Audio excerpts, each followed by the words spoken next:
Hi everyone and welcome back. In today's video I'm going to be doing a limited colour challenge and I'm using the 3 Copic colours for the month of January, and those colours are B91, which is pale greyish blue, BV02, which is prune, and V17, which is amethyst. And if you guys haven't heard of the Copic Colour Challenge, it's a challenge that the Copic Marker Company is running over on their social media accounts. I've seen it on Instagram. I'm not sure if it's anywhere else, but Instagram is where I've seen it. And what they're doing is that they're picking 3 colours for every month, and then they're challenging the art community to use those 3 colours in colouring a piece of artwork. And I absolutely love limited colour palette challenges, and I just, for me, using colours, picking just 3 colours and using them in a piece is really fun, but it's also challenging, and it makes you think differently about using the colours, and I think it's a very beneficial exercise. So I'm really excited to be participating in this challenge. Anyone can join in, and the Copic Company will announce the new colours that they're using every month over on their Instagram account. This video is not sponsored by Copic, just so you guys know. I'm just excited to be participating, and I thought it would make a nice series of videos. So hopefully, if I participate every month in this challenge, I could film them and have a little monthly series, so that once a month I do a limited colour palette challenge. And I thought that would make a slightly different and fun video series to put out on my channel, especially as most of my videos are tutorial based. It's quite fun every now and then just to do a challenge and to do something a little bit different. So that's my plan. And I also just want to say, because I know a lot of you guys don't have Copic markers, and I don't want anyone to feel upset or left out that they can't participate if they don't have the Copic markers. Now, this is not my challenge, this is the Copic Company's challenge, so obviously you know, they're going to feature on their account the people that are using the markers, because that makes sense, and it's their challenge, and it's also obviously also a little bit of marketing on their behalf as well. But I want to say that if you like the look of the colours for this month, and you love the idea of using a limited colour palette, and you like that kind of challenge idea, then I say just go ahead, use whatever you have. I wouldn't want you to feel like you can't do this challenge if you don't have the markers. So, you know, you can go ahead and use your coloured pencils, your paints, you know, mix colours that are similar. You're just going to need a nice dark purple, a light bluey purple, and then a nice light blue. And, you know, you can use crayons, fine liners, pencils, pastels, paints, you know, whatever you have to go ahead and challenge yourself, then go ahead and do it. Don't feel like if you don't have the markers that you can't participate in this challenge, because I wouldn't want anyone to feel like that. So and also, if you want to do this challenge and then tag me on Instagram, I'd love to see what you guys are working on. So even if you're not using your markers, you're using whatever you have at home, and you've done this challenge with the nearest colours you have, and you want to post it, make sure you tag me so I can see what we're all doing. Because one of the really nice things about doing challenges like this is it's a way of participating in the art community, particularly on Instagram and places like that, and you get to see what everyone else is working on, and it's really supportive and really encouraging. And the pieces that have been created so far for this challenge are really lovely. I've been really enjoying looking at all the lovely blue and purple pieces of art that have been posted over the course of this month.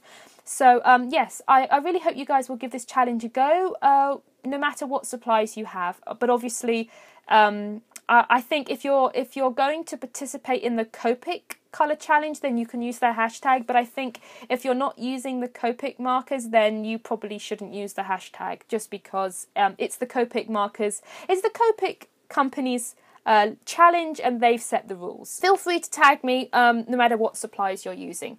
Oh, that was quite a detour, but I did want to say that.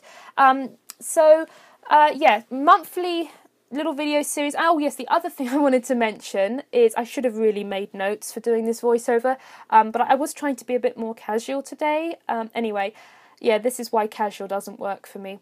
But one of the other things I wanted to do every month was to create new colouring pages, and I thought it'd be really fun to combine the challenge with colouring in some of my colouring pages.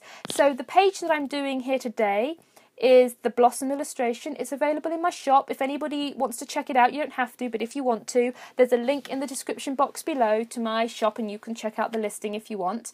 But it's one of my goals this year to create more colouring pages every month, so I thought it's kind of a nice way for me to combine a couple of my personal goals. And I think also for any of you that have particular art related goals, I often find that if you can combine goals together, so if you have, you have a goal of participating in a particular challenge every month, but you also have a goal of, filling a sketchbook or completing one full illustration, it's quite a nice idea to combine the goals, and that way I often find that it's just easier somehow. I find it a lot easier to get to complete goals if I combine them together, and if you're participating in a challenge, it also makes it quite fun as well. So when I was working with these three colours, when I first started, and I had the page printed out ready to go, and I stared at it for about 10 minutes, and I had a little bit of a kind of like a block for a moment because I just wasn't sure where to start. I'm used to using three colours a lot in my sketchbooks, but when I'm using three colours, I'm normally just using them to accent sketches. I use them to just kind of, make my sketches look a little bit more finished and a little bit more fun. I don't tend to use three colours on a full illustration, a finished piece like this was. But so, when I started, you kind of, it throws you for a moment. But I found that I just had to put one colour down, and I think that's the biggest piece of advice I think I can give to anyone who's doing this challenge, is just put one colour down. Just place one colour, doesn't matter where it is, place the one colour and then build around that colour, because once you have that one colour down, it's easier to start to balance out the colours. Because one of the things that I found was really important, one of the things that I found it was really important to pay attention to when I was colouring, particularly because this piece has a border and is framed and is quite detailed, was that I had to pay a lot of attention to the colour placement. So that dark purple, for instance, I knew that wherever I placed that purple, that area would stand out a lot. So I had to be quite frugal with my use of the purple, and I had to be quite careful with where I placed it. So I placed it in the border, because I wanted the border to frame the piece, and I placed it on the hair so that it would make the girl stand out a lot more in the centre, so your eyes would kind of be drawn into the centre, and then I placed it on those pattern strips to really separate the sections of the piece out. And then the only other place I used the purple was on the little tiny kind of berries and the stamens on the flowers, just as a kind of highlight on the little kind of like little embellishments. So that's something that I found that I was having to pay a lot more attention to than I would normally. If I was using a normal colour palette with skin tones, maybe 5 or 6 different colours, I don't tend to pay a lot of attention to the values of the colours. So the darker versus the lighter colours. You just don't tend to, or at least I don't tend to pay too much attention to that. I just don't find it's much of an issue. But when I was just using these three colours, I had to be very strategic about where I placed the colours, and I had to think a lot more about it. And that's one of the reasons why I love doing these sorts of challenges, because they make you focus on different aspects, and they make you look at a piece differently. And I also found that these three colours blend really nicely together. So the Copic company has picked a really nice selection of colours. And I also actually just think that if you don't have any markers, but you want to start a collection, then just going and picking up these three colours or any of the three colours for the monthly challenges is a really nice way to start, I think, because the colours blend really nicely together. And you can kind of challenge yourself and learn how to use them that way. It just occurred to me that it's actually a rather nice way of starting a collection or continuing one, building one. But so the three colours blended really nicely together. Now I didn't end up doing a lot of blending, except on the face. I blended the blue and the purples together on the face and the shadows, and then I used the colourless blender to blend those colours out into the white. And I don't always use the colourless blender. I don't use it a lot, but I really enjoyed using it in the piece today. I found it really useful. So again, you're looking at the supplies differently, and you're kind of experimenting a little bit with how you can use these colours.